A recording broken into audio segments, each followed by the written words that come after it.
Hello there. I am Michael Czajkowski. I am a postdoc working for Professor Zeb Rocklin at Georgia Tech, and I am going to walk you through my slides for APS March Meeting 2020. And so in these slides, I'm going to tell you a brand new story about a very well-studied and perhaps even old at this point mechanical metamaterial known as the checkerboard lattice, which is shown here exhibiting some exciting new nonlinear, non-uniform behaviors. So while the term metamaterial refers to a very broad category of materials, for the sake of this talk, metamaterial will simply refer to quasi-2D, two-dimensional materials which are based on the kinds of uniform mechanisms you see here. The examples on the left are planar dilational mechanisms known as the Kagame and checkerboard, and on the right are origami-inspired mechanisms named the egg box and Mura. And I should mention that these simulations on the right were produced by the Merlin software developed by the group of Glaucio Paulino at Georgia Tech. And so the goal is to produce real fabricated materials, typically made out of paper or rubber, which have had folds, holes, and hinges added in a repeating geometric pattern to emulate one of these mechanisms shown here. And then the hope is that if the hinges or folds or pivots are tiny enough and cost very little energy to move, then this mechanism motion will truly behave like a zero energy motion, and we will be able to easily and reliably activate this uniform motion. And all of this has already started to find remarkable application in architecture, engineering, deployable solar panels. As you can see on the top left here, there's a deployable emergency shelter, the design of new heart stents which can expand and collapse, and potentially more applications in microrobotics and surgery. And so people, as a result of this, people are putting a lot of effort into designing and understanding these mechanisms. And yet, the real-world fabricated counterparts for these materials almost never do the uniform mechanism motion that they were designed for. They generally do something non-uniform instead, and the macroscopic deformation can end up looking quite different from the intended result. You can see on the left here, this checkerboard material from before doing something non-uniform, even though the uniform motion was available to it, and similarly on the right for the Mura fold pattern. So the questions I want to ask are, one, does understanding the uniform mechanism these materials were designed around tell us anything about this non-uniform behavior? And two, can we use this information to take control of these nonlinear, non-uniform deformations? So let's get started. As I mentioned before, I am going to be examining this checkerboard lattice, also known as Grima's rotating squares. And this is composed of square elements which are connected at their corners by a hinge. And then the mechanism here is when the green squares turn to the left, the blue squares turn to the right, and the lattice appears to collapse. So to get a better idea of the strain that the overall material is going through here, we can track the square centers, which are shown in red. And then we can separate these out.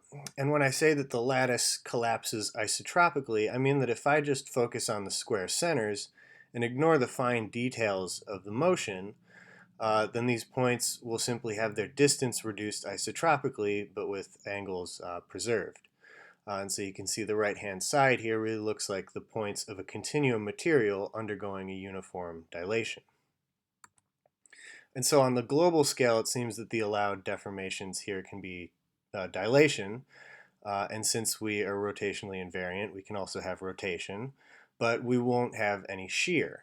And now, this global shear-free condition is quite strict, and so we're going to postulate that these materials are instead controlled by a less strict local shear-free condition. And deformations that have dilation and rotation locally without shear locally are known as the conformal maps. So then our hypothesis is that the soft modes of this lattice, when fabricated in the real world, will be precisely the conformal maps. And we can already see here a beautiful and convincing animation of what these conformal deformations might look like. It is almost impossible to tell by eye that in these non-uniform deformations, the little square corners just barely don't line up anymore. And so whatever is happening at the hinges must be pretty minor. So to test our conformal hypothesis for real-world elastic fabrications of this lattice, our wonderful collaborator Corentin Coulais in Amsterdam performs very highly detailed finite element simulations of a checkerboard material. And that means that everything here in blue, down to the little teeny tiny hinge connecting square corner to square corner, is truly modeled as a continuum elastic object. And then Corentin can apply point forces, as shown here in red, and observe the force-balanced configurations that this elastic metamaterial will realize. Then we constructed an order parameter for how conformal, or really how dilational a deformation is, by taking the ratio of how much dilation to how much total deformation there is present in the system, as shown here. And this number will be precisely 1 for a conformal map, and should then become much smaller than 1 as shears start to enter the system. And in red, we can see this line for a conventional elastic material, which is not a metamaterial, and which has shear and bulk moduli equal, that this is not very close to 1, and so it is not conformal. But then the big reveal from the finite element simulations of the checkerboard material, we can see that this order parameter data stays dramatically at 1, even out to the largest applied strains. So, over to the right here, all of these lines are staying precisely at 1, out to strains of up to 10%. And so this material is conformal, and this appears to remain true even nonlinearly. And also Corentin has shown that we can accomplish this, this result also in experiments, where we are able to very accurately reconstruct the displacement field in one of these metamaterials by fitting to the closest conformal map. And you can see on the right here that the blue arrows are this closest conformal map, and the orange are the observed displacements, and we can see that these match quite well. And now we want to understand a bit more quantitatively why these materials behave conformally. And to do that, we have done a nonlinear, non-uniform coarse graining of the checkerboard mechanics, where our only assumption is that all the important deformation is happening at this little flexible hinge of size L. And so the larger square pieces will remain rigid, and all the strain is going to be concentrated in this little elastic bridge. And doing this, here's the continuum energy we end up with. And note this first term, which quantifies the cost of dilations. This will get arbitrarily small as the hinges become much smaller than the larger square pieces. And then this other term all the way over to the right is the energy cost of dilation gradients. And this will get arbitrarily small as the dilation varies on length scales much larger than the unit cell size. And so in these limits, all we're left with is the energy penalty due to shear. And so this means that these materials will mainly choose to expel all shear in these limits, and this defines our conformal mechanics. And we could proceed and numerically estimate these nonlinear coefficients b, g, and b tilde here, and then use this coarse-grained energy to actually predict displacement fields, which is something that we have done and actually works quite well. But I am not going to focus on that now. I am going to instead show you something cooler. So overall, I've now briefly summarized a large body of work showing that checkerboard materials with small hinges we'll choose to deform with a conformal map. And at this point, it is somewhat obvious why there will be a difficulty with getting these materials to do the uniform mechanism motion. There's generally a very large space of force-balanced soft modes competing with this. But can we turn lemons into lemonade? These materials under deformation are going to choose a conformal map to satisfy constraints and minimize this continuum energy. So generally, we will need to know what this continuum energy functional is, which is very non-trivial, in order to predict the material deformation. However, if we do something a little sneaky, we can constrain the system just enough that there's precisely one conformal map left. Then we can ignore the non-trivial energy functional and simply go find that one map.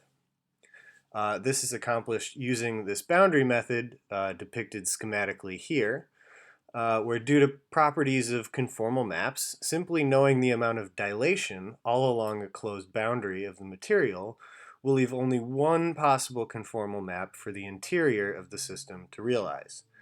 Therefore, we can choose the deformation just by choosing the boundary dilation, and this will constitute a form of energy-independent analytic prediction of deformation, which should work even for highly nonlinear deformations and non-uniform deformations. And so to test this idea out, we can use the nice deformation data that we already have from these finite element simulations. We can choose a boundary within the system, shown here by these red dots, and we can measure the dilation at all the points along the boundary, and then we can infer the whole deformation inside the bulk of it. And as you can see on the right, we actually get very good matching between data and prediction for this nonlinear deformation. And we can even do some gerrymandering of the domain that we have chosen to infer from and still get great agreement. So this concept and this method are robust to the shape of the boundary. And then going another step further, we can actually controllably actuate. There we go. We can actually controllably actuate and control this non-uniform motion using boundary springs. So here the target positions of the square centers are shown in red, and these squares have achieved this deformation, this target deformation, quite well. Putting this all together, we have formulated a method of achieving a wide variety of controllable deformations, with some of the examples shown here on the right, based only on one single mechanism that our material was designed after. And so returning to our questions, yes, we can understand the non-uniform deformations of the checkerboard material as being governed by the soft conformal maps. And yes, we can control these by adding extra control springs at the boundary. So we've overall shown a general method for taking a metamaterial with one mechanism and exploiting this to generate a much larger space of controllable, nonlinear, non-uniform deformations. And we believe that this can lead to multifunctional material applications. Now we have already begun to classify the soft mode space for a whole class of mechanism outside of just this pure dilational case explored here. And we've even gone on to some collaborative work with a talented graduate student, James McInerney, where we extend this theory to origami sheets with controllable buckling out of the plane.